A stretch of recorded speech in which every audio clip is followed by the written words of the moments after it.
Hello, नमस्कार. मी Gauri kitchen क्वीनमध्ये तुमचं मनापासून स्वागत करते. सध्या हिवाळा सुरू झाला आहे. हिवाळ्यामध्ये मुबलक प्रमाणामध्ये बाजारामध्ये मटर येतो. तीच मटरची भाजी आणि पुलाव खाऊन खूप कंटाळा येतो. त्यामुळे आज आपण नवीन काहीतरी रेसिपी बनवणार आहोत. तर आज आपण मटरपासून खूप कुरकुरीत आणि झटपट होणारा डोसा बनवणार आहोत. तुम्ही बघू शकताय हा डोसा किती कुरकुरीत आणि जाळीदार झाला आहे आणि खायलाही तितकाच टेस्टी झाला होता. हा डोसा बनवण्यासाठी कोणतंही डाळ तांदूळ भिजत घालायचा नाहीये. हा डोसा एकदम इन्स्टंट आपण बनवणार आहोत. 15 ते 20 मिनिटांमध्ये हा डोसा बनून तयार होतो आणि अगदी जाळीदार आणि कुरकुरीत हा डोसा बनतो. तुम्ही बघू शकताय डोसा किती जाळीदार झाला आहे आणि तेवढाच कुरकुरीतही झाला आहे. तर चला तर मग सुरुवात करूया. इथं मी 1 वाटी मटार घेतले आहेत. आता ज्या वाटीने मटार घेऊ त्याच वाटीने आपल्याला 1 वाटी रवा घ्यायचा आहे. पाऊण वाटी तांदळाचं पीठ घ्यायचं आहे आणि पाऊण वाटी दही घ्यायचं आहे. आता हे सर्व आपल्याला मिक्सरमध्ये वाटून घ्यायचं आहे. आता मिक्सरच्या जारमध्ये आपण जो मटार घेतला आहे तो टाकायचा आहे. 1 वाटी रवा टाकायचा आहे. पाऊण वाटी तांदळाचं पीठ टाकायचं आहे आणि पाऊण वाटी दही टाकायचं आहे.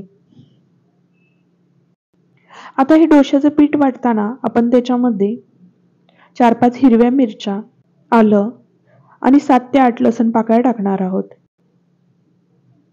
आता हे सर्व टाकल्यानंतर आपल्याला हे बॅटर बनवून घ्यायचं आहे. आता बॅटर बनवताना ह्याच्यामध्येच आपण चवीनुसार मीठ टाकणार आहोत आणि हे बॅटर व्यवस्थित वाटलं जावं म्हणून याच्यामध्ये 1 वाटी पाणी ओतायचं आहे. आता हे आपल्याला मिक्सरला वाटून घ्यायचं आहे. तर आता मी हे मिक्सरला वाटून घेतलं आहे. आता हे एका बाउलमध्ये काढून घेते. आता हे बॅटर मी एका बाउलमध्ये काढलं आहे, पण हे बॅटर खूप घट्ट आहे त्यामुळे मी अजून 1-1.5 वाटी पाणी ह्याच्यामध्ये टाकलं आहे. आता हे व्यवस्थित आपल्याला मिक्स करून घ्यायचं आहे.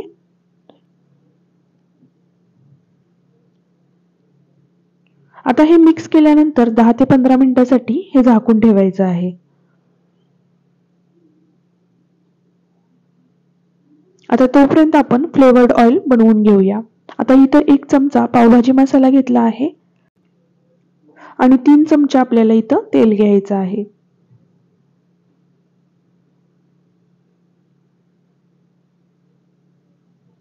आता हे व्यवस्थित मिक्स करून घ्यायचं आहे.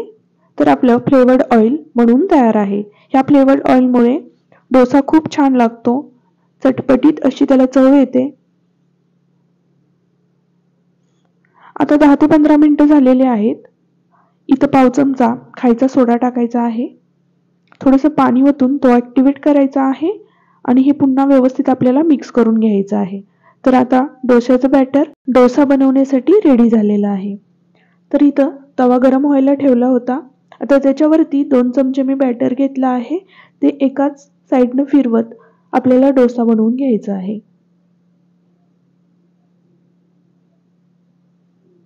आता डोसा बनवल्यानंतर जे आपण फ्लेवर्ड ऑइल बनवलं होतं ते वरतून टाकायचं आहे आणि गॅस आपल्याला स्लो ठेवायचा आहे. जर तुम्ही गॅस स्लो ठेवला तर अगदी कुरकुरीत असा डोसा बनतो. जर तुम्ही फास्ट गॅसवरती जर डोसा बनवला तर तो मऊ होतो. त्यामुळे जर डोसा तुम्हाला कुरकुरीत हवा असेल तर स्लो गॅसवरती हा डोसा बनवा. डोसा बनवायला वेळ लागू शकतो पण डोसा कुरकुरीत बनतो. त्यामुळे गडबड न करता आरामात डोसा बनवा. तो कुरकुरीत नक्की होणार. तर अशाच प्रकारे मी दुसराही डोसा बनवून घेतेय.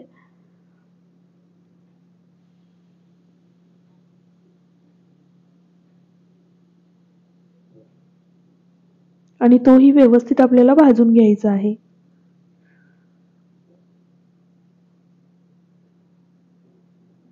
एक डोसा बनण्यासाठी इथं 4 ते 5 मिनिट लागतात. पण डोसा खरंच खूप टेस्टी बनतो. तुम्हीही नक्की ट्राय करून बघा. तर तुम्ही बघू शकताय आपला डोसा बनवून एकदम तयार झाला आहे. एकदम क्रिस्पी झाला होता डोसा आणि तुम्ही त्याचा कलरही बघू शकताय. डोसा खूप छान झाला आहे.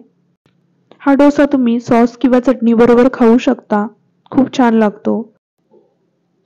आजची रेसिपी जर आवडली असेल तर नक्की ट्राय करून बघा आणि फ्रेंड्स आणि फॅमिली बरोबर शेअर करा. चॅनलवरती नवीन असाल तर प्लीज सबस्क्राईब करा, म्हणजे असेच नवनवीन व्हिडिओ तुमच्यासाठी घेऊन येईन. भेटूया पुढच्या व्हिडिओमध्ये अशीच एक नवीन रेसिपी घेऊन. तोपर्यंत बाय बाय.